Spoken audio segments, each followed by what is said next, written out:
Assalamualaikum warahmatullahi wabarakatuh, dan salam sejahtera untuk kita semua. Semoga kita tetap dalam lindungan Allah Subhanahu wa Ta'ala, tidak kurang suatu apapun, masih dapat beraktivitas seperti biasa, dan dalam keadaan sehat walafiat. Oke, kali ini kita ketemu kembali di mata kuliah sintesa bahan obat. Topik kali ini yang akan kita bahas yaitu diskoneksi ikatan. Nah, ini adalah strategi yang harus kita lakukan supaya nanti retrosintesisnya lebih terarah dan lebih banyak alternatif. Ikatan karbon dan karbon ini terjadi pada ikatan karbon yang dekat dengan gulus hidroksil atau ikatan karbon yang dekat dengan gulus karbonil. Nah, ini kira-kira senyawanya, ilustrasinya ada alkohol, ada karbonil, ya. Kemudian ikatan karbon yang ada berdekatan dengan senyawa aromatis. Nah, ikatannya di sini kita potongkan. Oke. Nah, kita lihat satu persatu atau yang berikutnya. Nah, ini ada beberapa, ada inti benzen yang tak tersubstitusi, ada inti benzen yang tersubstitusi. Nah, ini kita lihat substituennya ini, apakah dia mendeaktivasi inti benzen atau mengaktifasi inti benzen. Ya, sedapat mungkin kita usahakan substituennya mengaktifasi inti benzen supaya inti benzennya lebih reaktif, lebih mudah kita reaksikan. Oke, nah kita lanjut. Kita lihat yang pertama, pemotongan diskoneksi ikatan karbon dan karbon yang berada di sekitar gulus hidroksil.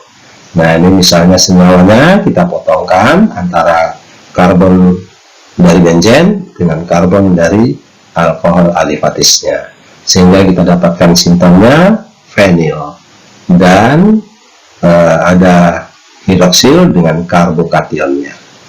Nah, fenilnya ini bisa kita jadikan menjadi benzen atau kita jadikan reaksinya tentunya harus dicari yang positif. Selain benzen bisa kita gunakan reaksi Grignard dengan melihat gulus fungsi dari sinton yang berikutnya. Tentunya lebih tepat, lebih baik kita gunakan Grignard, dan ini nanti untuk kita netralkan menjadi gugus keton. Oke, nah ini kira-kira yang penting bahwa alkohol sekunder bisa didiskoneksi menjadi aldehid. Ini merupakan alkohol sekunder yang bisa kita diskoneksi menjadi gulus aldehid, dan nanti menjadi aldehid. Kalau alkoholnya tersier menjadi gulus keton. Nah, ini untuk langkah yang harus kita perhatikan. Nah, gulus aldehid atau gulus keton bisa kita gunakan reaksinya reaksi Grignard atau organolitium.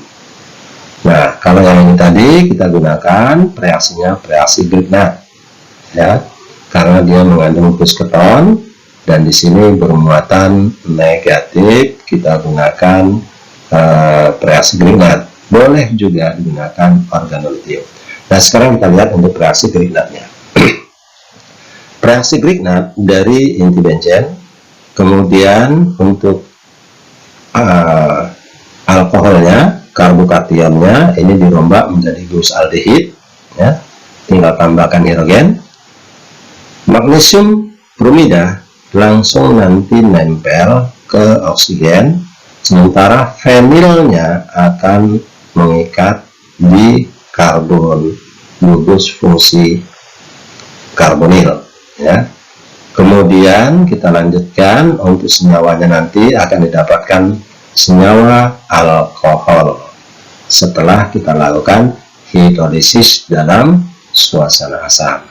Nah, begitu juga dari fenil ini bisa kita tambahkan litium sebagai penetral, sehingga kita dapatkan organolitium sebagai pereaksinya atau ekivalen sintonnya.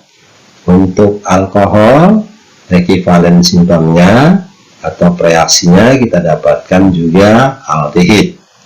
Nah, litium nanti akan menempel atau bereaksi dengan oksigen.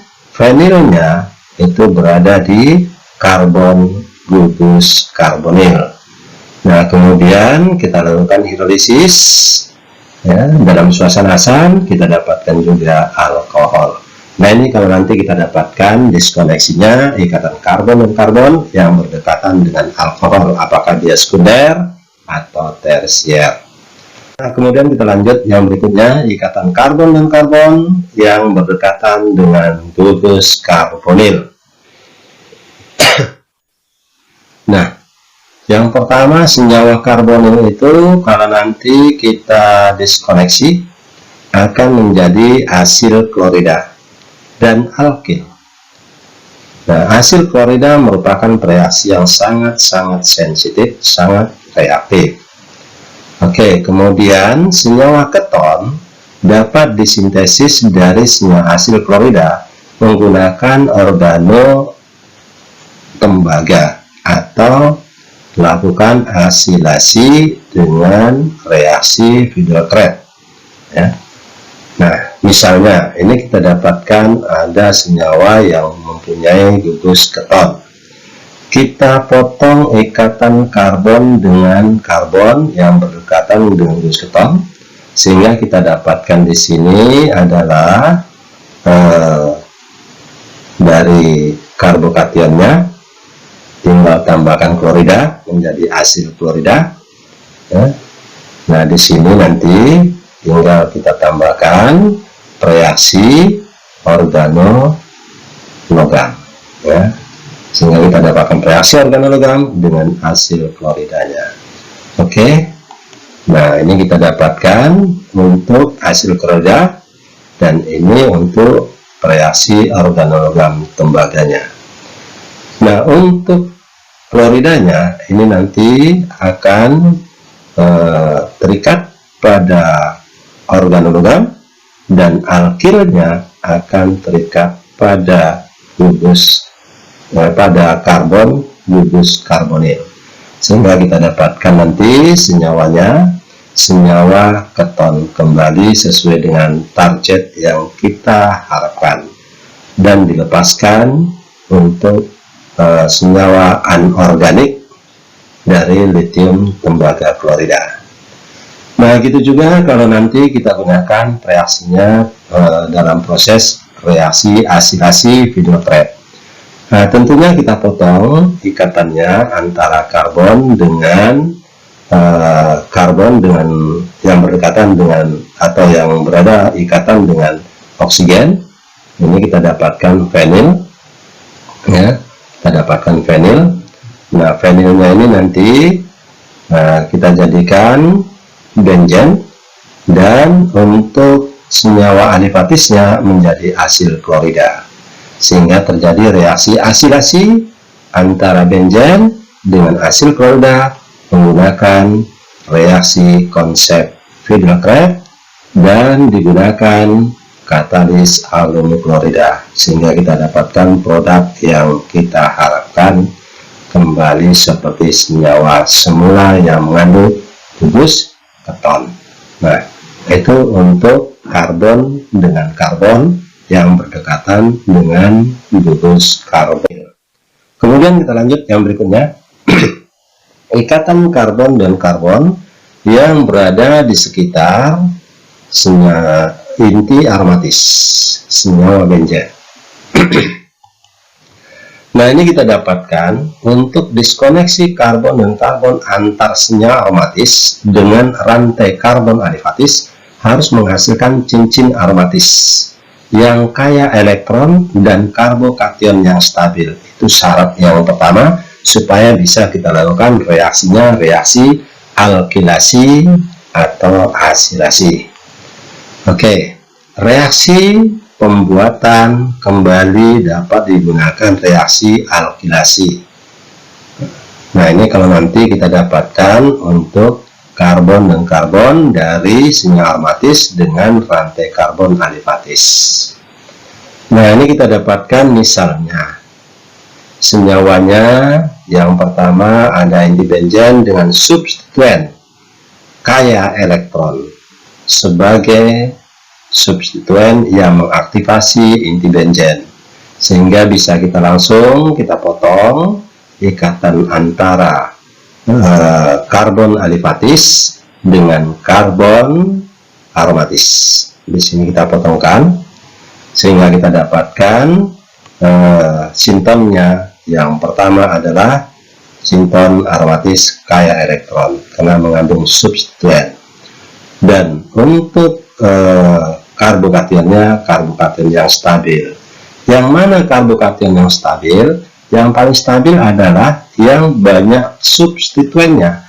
Makin ke kanan makin stabil, makin sedikit substituennya makin tidak stabil. Jadi karbokation yang primer atau yang sekunder sangat tidak stabil. Nah, yang paling stabil itu yang tersier dalam reaksi alkilasi. Kemudian inti benzennya yang mengandung substituen. Nah, kalau kita lihat dari kiri ke kanan, reaktivitasnya semakin bertambah, semakin reaktif, semakin aktif karena semakin kaya dengan elektron. Nah, kalau nanti A substituennya itu adalah hidrogen sama dengan benzen, ini sangat tidak diharapkan. Makin ke kanan makin diharapkan karena inti benzennya jadi lebih aktif.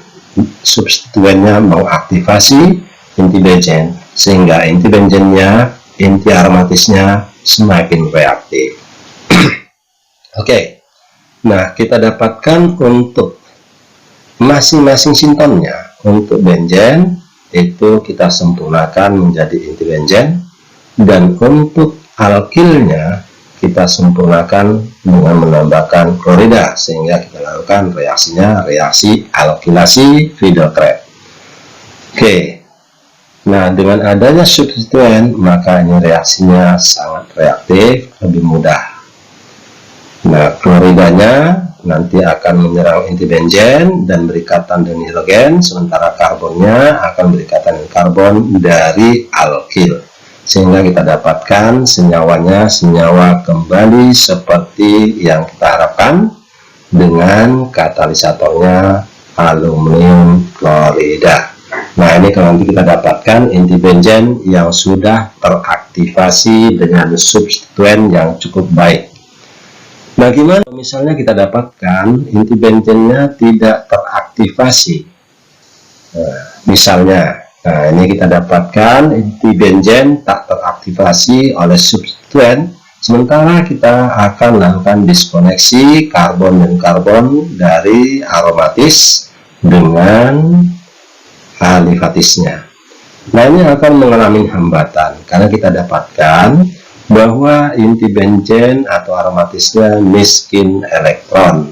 Dan ketepatan kita dapatkan di sini untuk alkilnya adalah alkil yang sekunder, ya, sehingga kita dapatkan nanti kurang stabil karbokation yang kita dapatkan.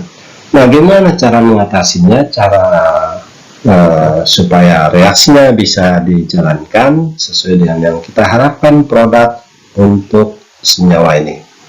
Tentunya kita harus lakukan interkonversi gugus fungsi. Nah, yang pertama yang perlu kita pertimbangkan adalah saat kita lakukan interkonversi bisa kita tambahkan gugus-gugus tertentu pada rantai alkilnya, salah satunya gugus keton. Kalau nanti kita tambahkan gugus keton, kita ingat kembali nanti reduksi Wolff-Fresnel, yaitu reaksi yang digunakan untuk mengubah gugus fungsi karbonil menjadi alkana. Apa yang harus ditambahkan supaya nanti gugus keton atau karbonil yang diperoleh saat kita lakukan interkonversi bisa dirombak menjadi alkana. Oke, kita lanjut. Nah, yang pertama kita lakukan adalah tahapnya interkonversi dulu. Interkonversi Nah, ini kita dapatkan untuk rantai alifatisnya. Kita rombak menjadi gugus keton.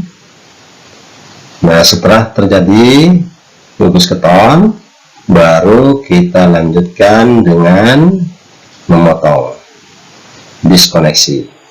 Diskoneksi ya dari inti benzen, ini diskoneksinya menjadi vinil, kita sempurnakan menjadi benzen. Dan untuk alifatisnya kita sempurnakan menjadi asil klorida, sehingga terjadinya bukan lagi reaksi alkilasi tapi reaksi asilasi. Nah, reaksi asilasi tidak ada masalah dengan inti benzen karena dia sangat reaktif, sehingga kita dapatkan nanti produknya yang mengandung gugus keton.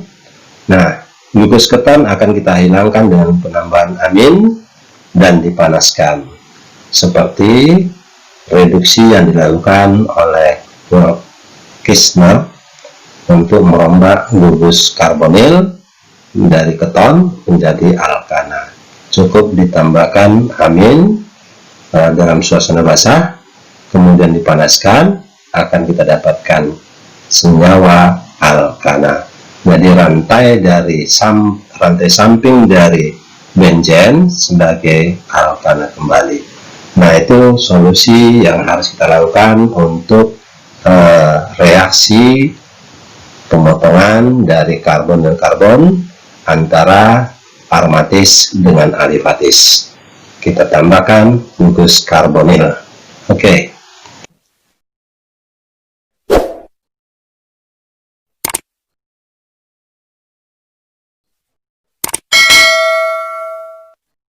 Terima kasih, dan mudah-mudahan apa yang kita bahas bermanfaat dan memberikan amal ibadah untuk orang yang memberikan informasi sebagai pembelajaran online hari ini. Dan saya akhiri dengan wabillahi taufik wal hidayah. Assalamualaikum warahmatullahi wabarakatuh. Thank you. Matur nuwun.